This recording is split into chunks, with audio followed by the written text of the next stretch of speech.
Welcome back to the Vitality Handbook. My name is Yao A. Owusu Jr., your resident vitality consultant. I want to speak a little clearer to you. We have, to our left, Nicholas Lopez Jr., the Terminator. To my right, your left, Andre Bibbins Jr., emphasis, like Nick said in the first season, emphasis on the junior. There's a reason for that. There's a legacy, there's a dynasty, right? That's going to tie into what we're going to talk about today. And as you know, we are made up as the Vitality Handbook. Now, keeping on that theme of partnerships, right? We talked all about that. Our first couple of episodes, go back and watch that. Now we're going to talk about not the SOS situation that we discussed before, not about when you're in despair, not when you're in survival mode. Now we're talking about you're ready to get into the thriving mode. You're ready to take on life. You're in a situation where you're like, okay, I'm ready. So much in the industry, people just talk about how you get out of the gutter, how you get out of the dirt, okay, fine, now you've made the work, you've done the work, you got out of the gutter, and now you want to get to the next level. The next level. The next level doesn't mean you're going to be a cajillionaire, doesn't mean you're going to have a six-pack, doesn't mean whatever you want to deem as your competitive edge that's going to get you to the next level. We're talking about the competitive edge. So the mindset of someone that has a competitive edge to optimize their vitality. That's what I want to talk about, right? Get into the mindset, and these are the perfect individuals to do this because they've both got themselves out of a situation. I don't know if they want to share today, but they got themselves out of a situation in life and basically forced their way through the world to get where they're at in pristine owning his own company, and now partnering with us. That is a great story. I want to talk about now that you're in a position to thrive. You're in a position in business, in life, in family. We're all leaders in our family. All of us are leading our family. That's a big thing. People of color leading their family. This is a mental thing, a mindset that you have to be ready to go into, especially coming out of COVID, right? People are like, I'm feeling good, I'm ready, I'm getting back. All right, what do I do? Give us some insight on what you need to do if you are willing and ready and able to go to the next level. This is what this conversation is. If it's not, go to our previous conversation about the SOS situation. This is about vitality. If someone's ready to take that journey on, what do they need to do? So as soon as someone's out sorry, I just felt like that shit was scripted. But I think we just connected on a different wavelength. But as soon as someone's out of survival mode, right, I thought about how can I answer this in a way that's zoomed out, universal, but also aligned with what we do as professionals. What we do as professionals, professional business owners, professional coaches. We just approach everything with a certain level of dedication. I don't even know what really professional means. Maybe that's a separate question. Just because we just approach everything with dedication and discipline, and we want feedback. And so actually, that'd be maybe a question later. But my answer to that, Yao, what do you do when you're out of survival mode? Right. As soon as you can start thriving, then you think about generational wealth. So as far as the mindset, I'm not going to say generational wealth. That's a separate topic. You hear all the channels talk about that, right, which is dope. But here, we're talking about generational health. Once again, season 3, that was my gem. No, but now go ahead, you got it. Ding. Everyone is sorry, remember your thought. Everyone is talking about generational wealth.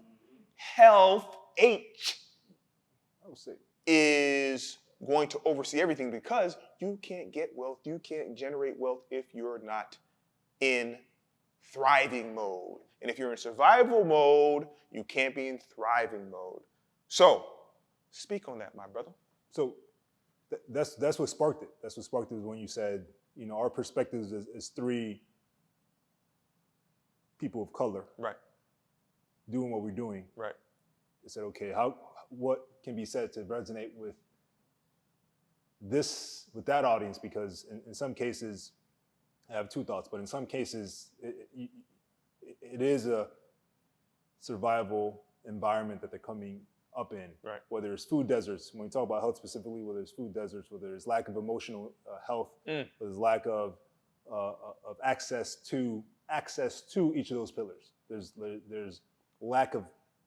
either perceived lack of access to those pillars, to emotional health. No, I don't have the capacity to seek mental help because then I'll be looked at as, so it could be perceived lack of access or actual lack of access. No, there's actually no psychiatrist in a 100-mile radius that can resonate with the struggle of,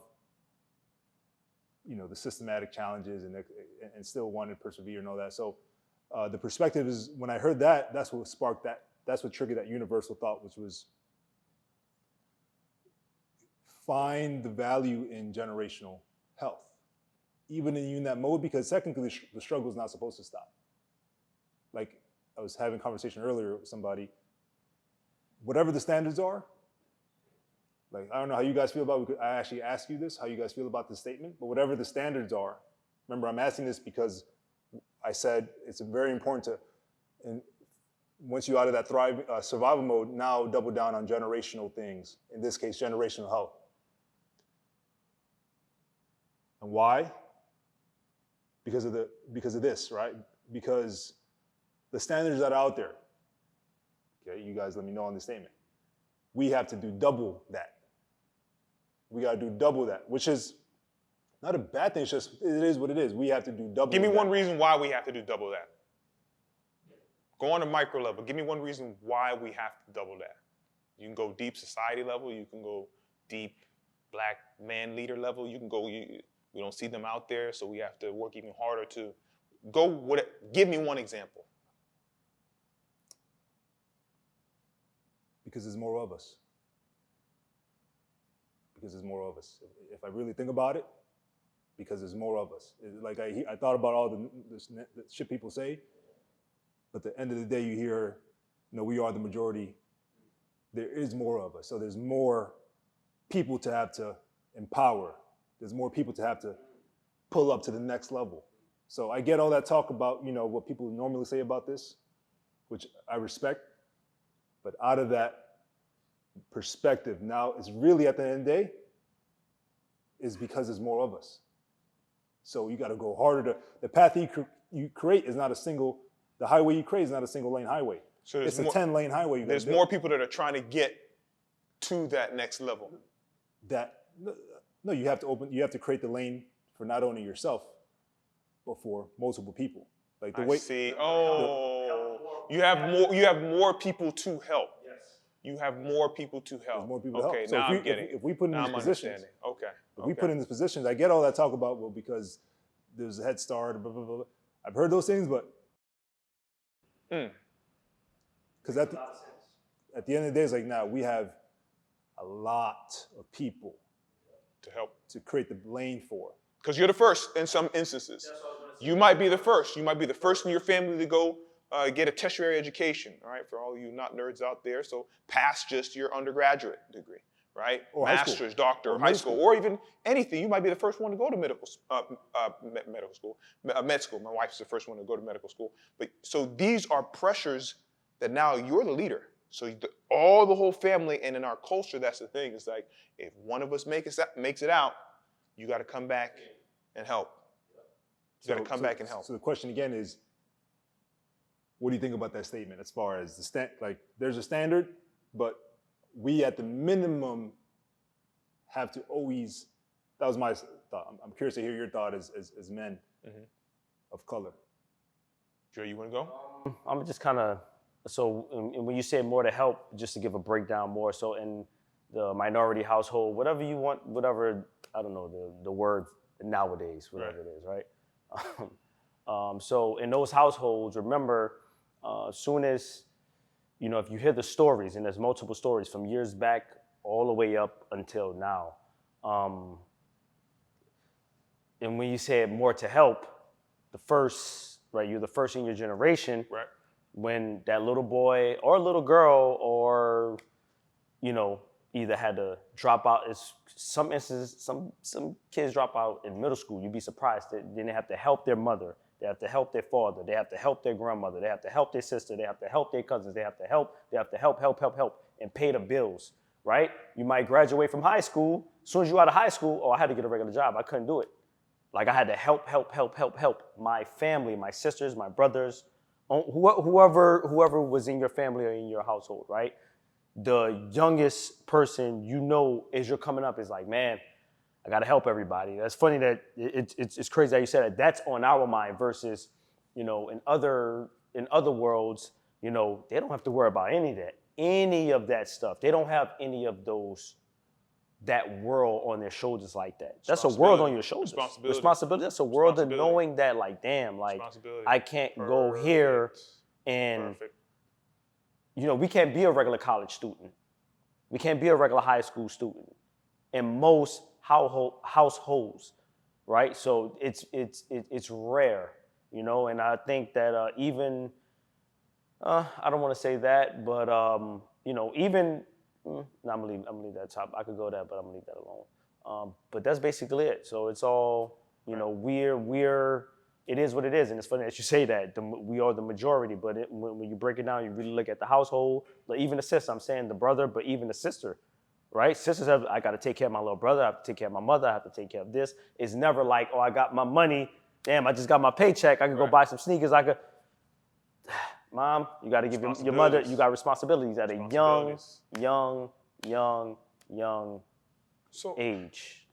So piggybacking off of the responsibility angle, you have a lot of responsibilities, and going into what Nick was saying with the generational health, health, it's hard to focus on doing what you need to do to gain generational health if you are the person that's always surviving from a young age, because I think, one, you don't have the education.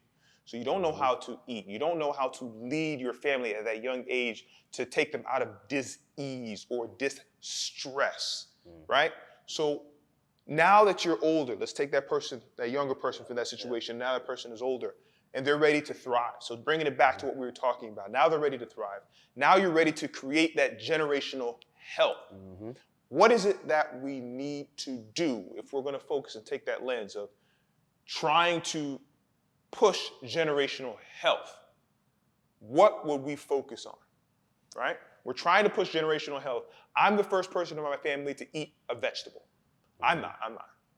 Us Africans, we eat vegetables. We stew the crap out of them. We boil them to hell so we lose a lot of the water-soluble vitamins. If you guys don't understand what I'm talking about, check out Eat Right for Your Body Type, coming soon. So that's one thing that I have to overcome. The culture. This is how we've been doing it for years. This is how we've been doing it for years. This is a secret recipe for years. You don't understand. This is the taste. Enjoy life. Enjoy life. But if you're not living a life of vitality, meaning you're living long and still able to perform, still able to look good, that's part of your mental health, your mental stability, still having that vigor, right, to thrive. And that's what vitality means. So if we're focused on how they're going to build that, that's the focus. How are they going to build generational health? What do they start with? So you're the leader of the family. You have to take over all this other stuff. You're the leader. How do you start with how do you start that? So I'm gonna let Nick answer that, and I'll see what he says, and then I'll go from there. But I want to backtrack. So, and it's funny that you say that generational health now. And when I said about the kids, for instance, have to help their family, what happens? Because the mother has what? Diabetes. Generational health. The father might lost his foot from eating. They told him stop drinking. Cigarettes. That's health. All that stuff. The corner stores with the all the bad foods, all the canned foods, the cigarettes, the liquor, whatever Chinese food, whatever around that area, right? That's why it's so cheap, by the way. And that's what I mean about sometimes, and a lot of kids have to actually drop out of school or can't go and further in life because at that moment, because you still can do it, is because the mama or the father or the sister has some type of disability. Right. So you have that in the household too. I wanted to backtrack that to sum it up with the Yeah, the health. 100%. I mean, we're talking about what might be many obstacles on your journey to get generational health. So these are those obstacles. Not having, like Nick said, food desert, meaning there's not enough nutrient-dense food in your vicinity, which makes sense. You don't have to go way across town. So that's a big obstacle. We don't think about those things. So that's a great point. Now, once we have all this information, we've gathered it. Let's talk about how we would actually start creating the template, however you want to take it, for gaining generational health. That's an interesting, that's a deep question. I would say there was something about you or that person that got them to solve that, get themselves in a position to thrive. Okay. Okay, they identified something financially. I'm assuming that you're saying survival, thriving. That same, you can't stop there. And that's why I think when Hope says, the struggle can't stop. You can't stop there. So you have to use that same, figure out the problems. Like Dre said, if you have a family member who has,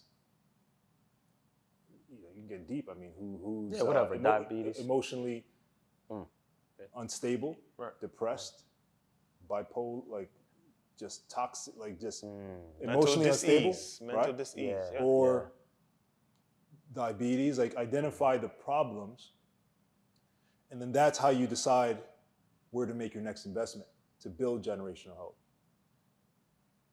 Because once you learn what causes that, for example, there's so many aspects. Each pillar can apply to diabetes, right? Lifestyle-related diabetes, right?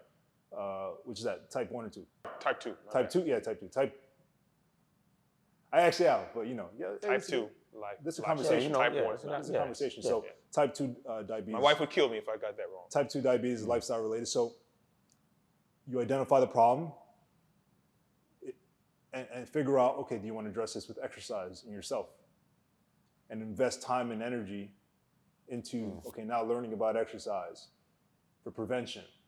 Oh, now you have this kind of 5-pillar, or you have this approach where you can identify, okay, this can be prevented. The lifestyle-related diseases that are withdrawing from your generational health account. There's a lot of lifestyle-related things that are withdrawing from that account. So figure out where those leaks are and approach it with the prevention mindset. Love it. Right? Love it, yeah. Exercise. How can I exercise prevention? Nutrition. How can I eat for prevention? Recovery. How can I recover for prevention? This makes me so happy. And makes me so happy. That's the generational health part. Once you learn that, and that's a good point. Now that I'm thinking about it, just because you said, what would you do when you're thriving? But just because you're thriving from a wealth perspective doesn't mean you're thriving from a health perspective. That's a fact. So basically, this is how society is actually set up, where once you are thriving, quote unquote, from a financial perspective, then hopefully you don't use that money to cover up all those holes, and you instead plastic surgery, knee surgery, hip surgery. You cover up, not just with makeup. And it's funny is that people like that with that type of money, that's their mindset. It's like, I'll pay for it. I'll get it. I can afford that surgery. I don't need to work out. I know someone, my friend Calf is, implants. see, they have access to all those things. So it's just like, I could easily get a shot and then it'll heal up. Let's talk about it. Well, let's talk. That's all mindset. We're talking about the mindset. You could be a consumer. So let's talk about it. You could be a consumer with your wealth. You're never going to make it to the actual top if all you do is consume. Right? So that same consumption mindset can travel over to your generational health account. If you're viewing health as consumption, in abundance, then you're not going to invest into your health, right? So you can't really define that. Really define that for somebody else. Go ahead, Dre. Because you wanted to go. No. We would say in the minority community that we should be thinking about generational health first. if you rewind it challenge. back. No, That's a No, challenge. no, listen to 100%. Listen to what rewind he's it saying. back. Listen to what he's saying. Because We that's should where I'm learn going to about go with it. That's where I'm going to go with it. Go ahead. We're, as soon as we come out the womb, it's money, money, money. All I dream is money, money, money. All I know is money, right? I mean, not I smart. still battle with that, but hold not on, but smart. no, it's not about. Listen, he going to talk about, because if you go generational intelligent. health first, I said in the minority community. If you go there first, thinking, remember, if Don't worry, you're keep going, Dre. I if got it. you're healthy and you're eating better and sleeping better, recovering better, doing all those things, aren't you going to be more sharper? Are you going to block out more negative stuff and think about positive stuff? When you do all these things, it's more. The pillars is all positivity. There's nothing negative there because you're trying to figure out, like, how can I get better? It's all about outcomes, is what you're saying. And this is going to make me better, right? My mind is sharper. I can get up for work. I have more energy, right? I can do more work. I can get, if you have a 9 to 5, I can get promoted. They see it in me. Keep going. I'm ready. ... Now, I'm going to hand it over to you. We got about 20-something seconds left. I'm timing it. We're doing all this stuff. I'm making sure all our cameras is on. Boom. Let's get it. Finish Super off your easy. thing. Give me like Super easy. 3 to 5 minutes, and then we go into our gym, and we try to get this. Super easy. So when we're talking about generational health, listen to the words, generation. If you don't have a generation, you are out the game. So if you're dead, if you're sick, if you're in a sick bed, if the genetics that you made throughout life is sick and you pass that down to that person and that person and that person, that's called epigenetics. That's overseeing your genetics. And your health is all about your genes, how you read out your genes. If we work out a lot, we change our genetics, we become Superman. Facts. If we eat great and we can live to 150. If you sleep, you can rejuvenate, you can store energy. In that movie, what was that movie called? You took that pill? Limitless. Limitless. We have that opportunity because the only limits you make are self-imposed. You have to understand that. So now when we're talking about taking, I tell you, I'm very passionate about this. I'm very passionate about this. When you're talking about taking, and this is my TED Talk, this is what I'm going to do it on. Nick might refuse, but I've said the same this is what I'm doing it on. Okay, we started this conversation. At least we're amplifying it. Mm-hmm. Generational health is the same thing as generational wealth. It's just that you have to pass down a foundation of security for the people behind you to build. And that's every generation builds on the next generation and builds on the next generation and builds on the next generation. So when you pass down 2 houses and a bank account to your kids, is you pass down great genetic potential. It's all about the outcome. If you want to change the outcome of your lifestyle, you want to change the outcome of your genes, you want to change the outcome of finance, you want to change the outcome of your health, you have to be able to have a formula for that. And the formula is very simple. You need to be better than you were yesterday.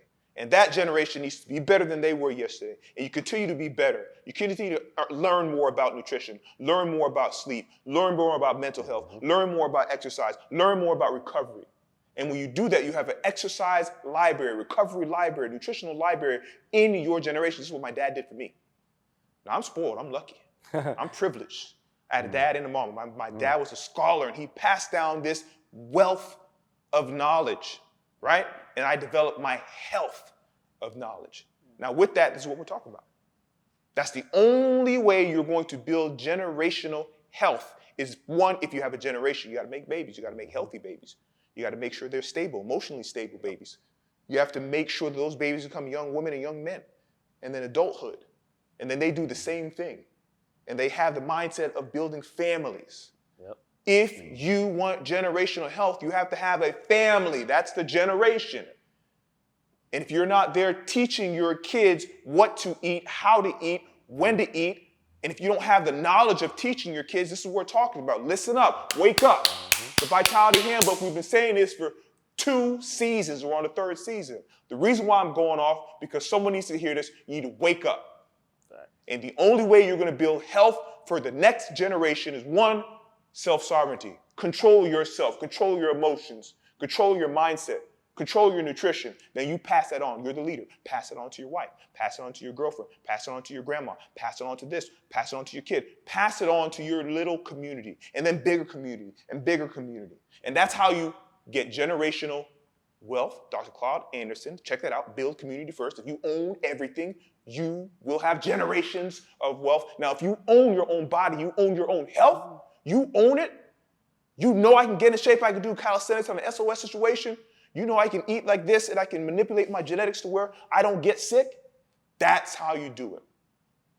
That's the formula. That's it, 100%, point blank, period. If you guys have any situations that can bring more light to this or you refute it, let me know, please. I want to hear it. Boom, TED Talk. All right, guys, you know what time it is. We're going into our gem. Now, before, if you're looking at our episodes, they're no longer gems. They're secrets.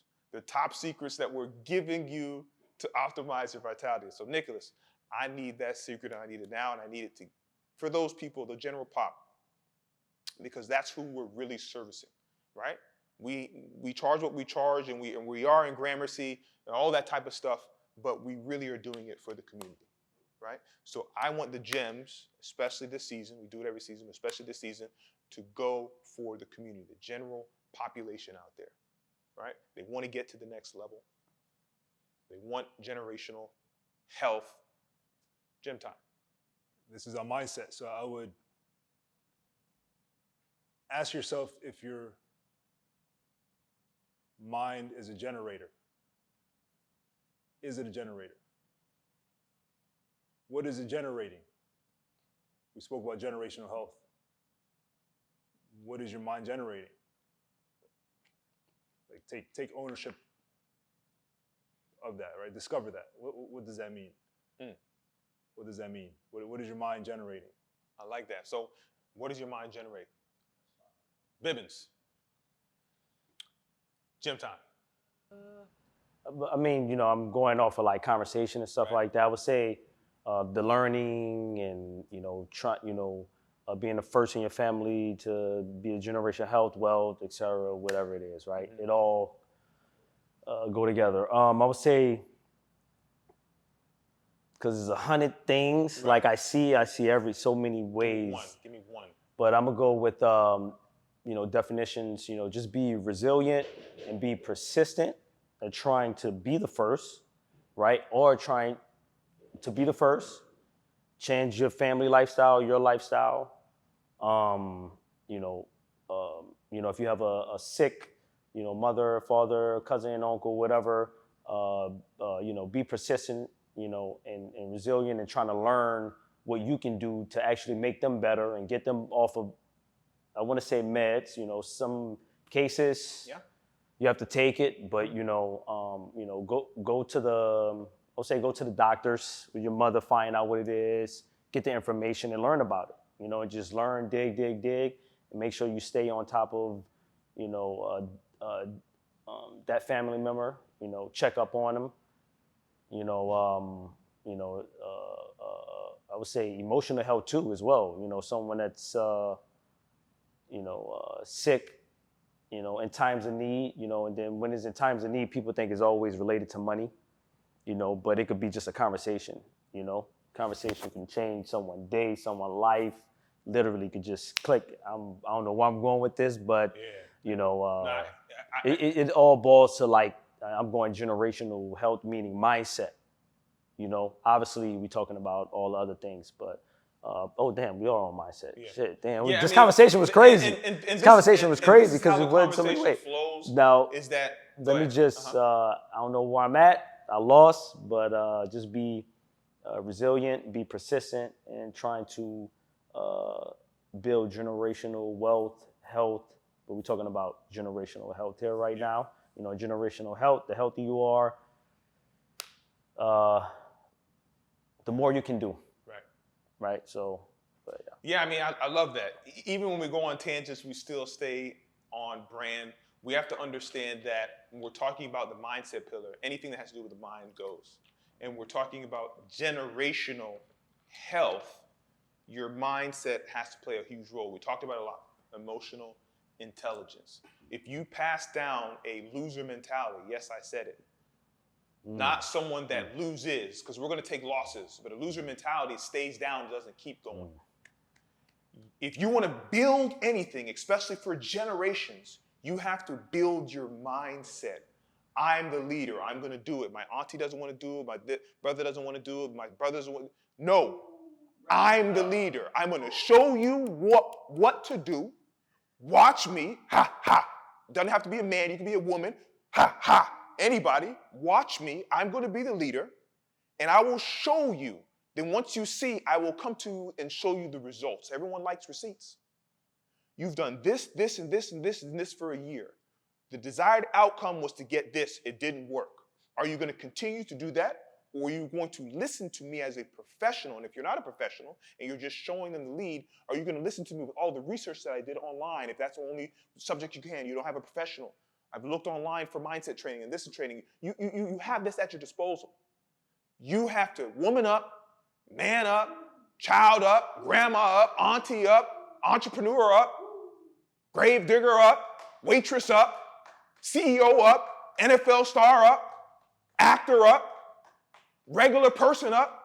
You got to level up. If you want to get generational health, you have to level up. And if you want to get to the next level and you're ready for that vitality, this is what we're talking about. We're going to end with this. I know Nick wants to say something, but we got to go. We're going to save it for the next episode when we talk about sleep.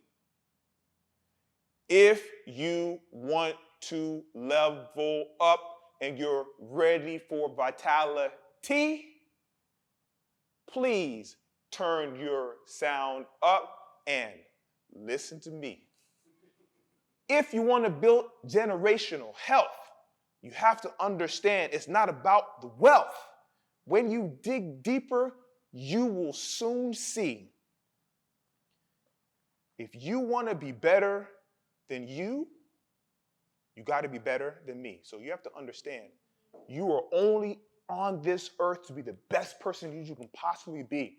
But if you make the decision to want to lift up your community and people and make generation, then you have to take that mental aspect and say, I'm going to do it. If you don't, no problem.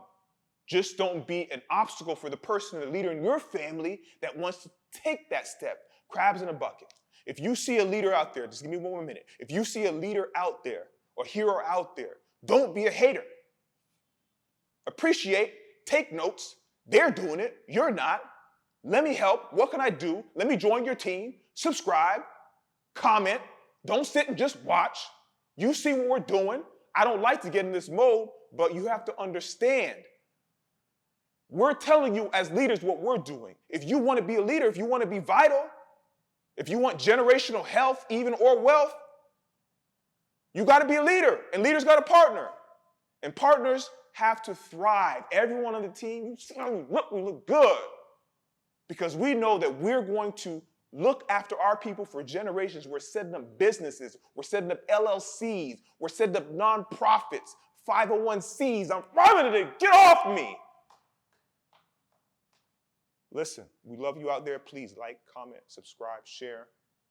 Tell them what the mission is. The mission, before you end it. The mission, as always, is world awareness. The more aware you are, you can't be ugly to people because I'm not ugly. I'm aware of myself. I love myself. You love yourself. There's no wars. There's no race relations because each race will talk to each race and we understand that we're all one people. We're the same. We want the same wants. We want the same needs. We want to level up.